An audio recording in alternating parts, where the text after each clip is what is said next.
Assalomu alaykum do'stlar. Siz bilan 12-kanal. Bizning bugungi sayohatimiz talablarga binoan qardosh o'lkalardan yana biri Tojikiston tomon bo'ladi. Tojikiston Respublikasi juda go'zal mamlakat. Tabiati tashqi ta'sirlar sabab zararlanmagan. Ulug'vor tog'lar esa o'ziga xos husn baxsh etib turadi. Bularning barchasi mamlakatning turli burchaklarida go'zal manzaralar hosil qiladi. Tojiklar o'lkasida ana shunday sirli an'analar, zamonaviy texnologiyalar bilan uyg'unlik hosil qiladi.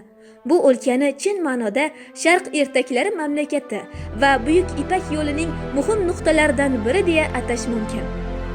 Tojikiston Pomir tog'ining etagida joylashgan mamlakat. O'lkadan dengizga chiqish yo'llari mavjud emas. Mamlakat hududining 94%ni tog'lar egallagan. Ularning yarmisi 3 kilometrdan balandroqdir. Bundan tashqari Tojikiston yirik daryolar va suv havzalariga ham boy. Markaziy Osiyodagi suv zaxirasining 60% Tojikiston tog'laridan shakllangan.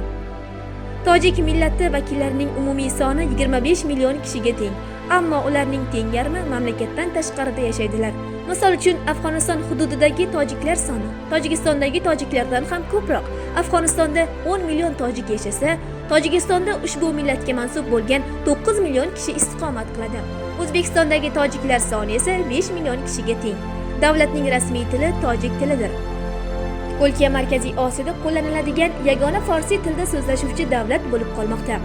Tojiklar ayni paytda Eron va Afg'onistondagi holatni juda yaxshi tushunadilar. Sababi 1991-yilda mustaqil bo'lgan o'lka 1992-yilga kelib fuqarolar urushi muammosi bilan to'qnash keladi.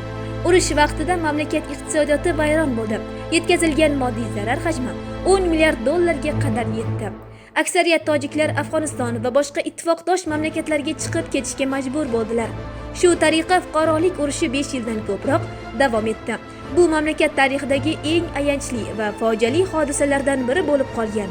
Oradan 22 yil vaqt o'tib esa iqtisodiy ko'rsatkichlar va yashash darajasi ancha rivojlandi. 2017-yilda Tojikiston Markaziy Osiyodagi eng xavfsiz mamlakat nomiga sazovor bo'ldi. Xalqaro reytingdagi 136 mamlakat orasidan 49-o'rinni egalladi. Mamlakatning eng yirik shaharlari Dushanbe, Xujand, Buxtar, Istarafshon hisoblanadi. Dushanbe mamlakat poytaxti bo'lib, u o'lkaning iqtisodiy va madaniy markazi hamdir. Shaharning doimiy aholisi soni 850 ming kishiga teng. Shahar baland binolar, chiroyli inshootlar, moliyaviy markazlar bilan to'lib toshgan. Mashhur maskanlardan biri esa dunyodagi eng baland bayroq sanaladi. U 2011-yilda shaharning markaziy qismiga o'rnatilgan. Qurilmaning balandligi 165 metrni tashkil qiladi. Dushanbe so'zi esa siz va bizga yaxshi tanish bo'lgan hafta kuni dushanbadan olingan. Xujand Tojikistonning shimoliy qismida joylashgan shahar. U kattaligi bo'yicha mamlakatning 2-o'rnidagi shahri hamdir. Xujand qadim zamonlardan beri Markaziy Osiyoning muhim iqtisodiy, harbiy, strategik, madaniy markazlaridan biri sanalgan. O'lkada tabiiy qazilmalar juda ko'p, ammo o'lka hududining 94% tog'liklardan iborat bo'lgani sababli ularni qazib olish juda qiyin. Tojikiston juda katta turistik imkoniyatlar va gidroenergetik potensialga ega. Uning hududida joylashgan gidroelektrostansiya dunyodagi eng baland to'g'on sifatida Guinness rekordlari kitobiga kiritilgan. Ushbu to'g'on balandligi Eyfel minorasining balandligi bilan teng keladi. Tojikiston so'nggi yillarda juda katta qadamlar bilan rivojlanib bormoqda. Pomir tog' tizmasining asosiy qismi Tojikiston hududida joylashgan bo'lib, uning eng baland nuqtasiga tarixdagi birinchi tojiklar davlati asoschisi Ismoil Samoniy cho'qqisi nomi berilgan. Tojikiston dunyodagi eng qadimgi mamlakatlardan biri hamdir. Mazkur hududdagi ilk davlat eramizdan avvalgi davrlarda paydo bo'lgan. Fors adabiyoti haqida esa eshitmagan biror inson bo'lmasa kerak. Firdavsiy, Rudaki, Ibn Sino va Umar Xayyom kabi allomalar aynan fors tilida faoliyat olib borganlar. Tojiklar chin ma'noda o'z oshxonalari, milliy taomlari bilan faxrlansalar arziydi. Bu turizm sohasining eng jozibali omillaridan hamdir.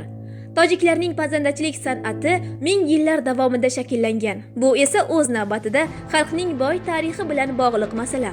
Tojiklarning shoh taomi ham xuddi o'zbeklar kabi palov hisoblanadi. U tojik oshxonasida ko'p asrlardan beri tayyorlanadi. Tojik olimlarining dunyo astrofizikasiga qo'shgan hissasi uchun Quyosh tizimidagi sayyoralarning biriga Tojikiston nomi berilgan. Tojikiston bu shunchaki tarixiy hududlar, chiroyli joylardan iborat davlatgina emas. Eng muhimi, o'lkadagi odamlarning mehmondo'stligidan dilingiz yayrab ketadi. Betakror tabiat esa o'lka mehmonlarini quchoq ochib kutib olishga tayyor. Shu sababli ham imkon topa olsangiz bir marta bo'lsa-da Tojikiston tomon sayohat qiling. Ana shu safaringiz sizga butun umrga yetadigan ajoyib xotiralar, taassurotlarni bera oladi. Endi esa sizga ushbu mamlakat haqidagi yana bir qancha qiziqarli faktlarni keltirib o'tamiz. Tojikistonning boshqaruv shakli prezidentlik respublikasi sanaladi. Ayni paytda mamlakatni prezident Emomali Rahmon boshqarib kelmoqda. O'lka sobiq Sovet ittifoqi tarkibidan 1991-yilning 9-sentyabr kuni mustaqil mamlakat sifatida ajralib chiqqan. Mamlakatning pul birligi somoniy. Tojikiston hududida o'rta va janubiy Tianshan, Pomir burmali tog' tizmalari hamda ikki yirik tog'lar aro botiq, Farg'ona va Tojikiston depressiyalari bor. Pomir va Hisor Oloy tizma tog'laridan tog' billuri, oltin, kumush, simob, surma, mishyak, volfram, molibden, tosh tuz, asbest, ko'mir, neft, tabiiy gaz, temir, rux, qimmatli toshlardan lal, lojuvard, marmar konlari mavjud. O'nlab mineral buloqlar, shu jumladan Garimchashma shifobaxsh bulog'i mashhur. Tojik xalqining badiiy madaniyati qo'shni xalqlar, ayniqsa o'zbeklar madaniyati bilan o'zaro bog'liqlikda rivojlangan. Tojikiston hududidan topilgan tasviriy san'at yodgorliklarining eng qadimgisi Sharqiy Pomirdagi mezolit davriga oid qoyatosh suratlaridir. Jumladan, Panjigitdan topilgan qoya suratida arfa chalayotgan qiz tasvirlangan. 5-8 asr boshlarida Tojikiston hududida devor va minoralar bilan shahristonga ega bo'lgan shaharlar paydo bo'ldi. Mintaqada islom dini tarqalgach, Tojikiston me'morchiligida masjid va madrasalar, minora, maqbara va xonaqohlar qad ko'tardi. 9-10 asrlardan qurilishda pishiq g'isht ishlatila boshlandi. 11-12 asrlarda Mozor Sharifda Muhammad Basharo maqbarasi, 14-15 asrlarda Ustrushonada Ko'k gumbaz masjidi, 11-12 va 15 asrlarda Konibodomda Muslihiddin maqbarasi barpo etildi. 1930-yillarda Dushanbe, Xo'jand, Ko'lob, Konibodom shaharlari bosh reja asosida qurila boshlandi. 1930-1940-yillar boshlaridagi shaharsozlikda O'rta Osiyo me'morchiligi elementlari bo'lgan klassizm shakllari ustunlik qildi. Sanoat rivojlanishi tufayli Qo'rg'ontepa, Tursunzoda, Norak, Yovon singari yangi zamonaviy shaharlar qad ko'tardi. Bir so'z bilan aytganda, o'zbeklar va tojiklar orasida hamisha o'ziga xos bog'liqlik, birodarlik aloqalari bo'lib kelgan. Tojikistonda istiqomat qiluvchi millat vakillari orasida birinchi o'rinni tojiklarning o'zi egallasa, ikkinchi o'rinda o'zbeklar turadi. O'zbekistonda ham tojiklarning juda ko'p ekanligini yuqorida tilga olib o'tdik. Istagimiz shu do'stlik, birodarlik aloqalariga hech qachon ko'z tegmasin. Yuragida ezgulik nomi bilan yashaydigan har bir insonning istagi mana shu bo'lsa kerak bizningcha. Omon bo'ling azizlar. Hop, men Parpiy Muhiddin, 10-sinfda o'qiyman. Yovon nohiyasidan bo'laman. Qaysi viloyat? Xatlon viloyatidan. Dushanbega aylangan degansizlar. Ha. Dushanbe maktab tomonidan olib kelganimizdan. O'zbekiston haqida eshitgansizlarmi? Ha, albatta. O'zbekiston haqida taassurotlaringizni qayerdan olasizlar masalan? O'zbekiston Televizordan olamiz. Televizordan. Qaysi kanalda ko'rsatasiz?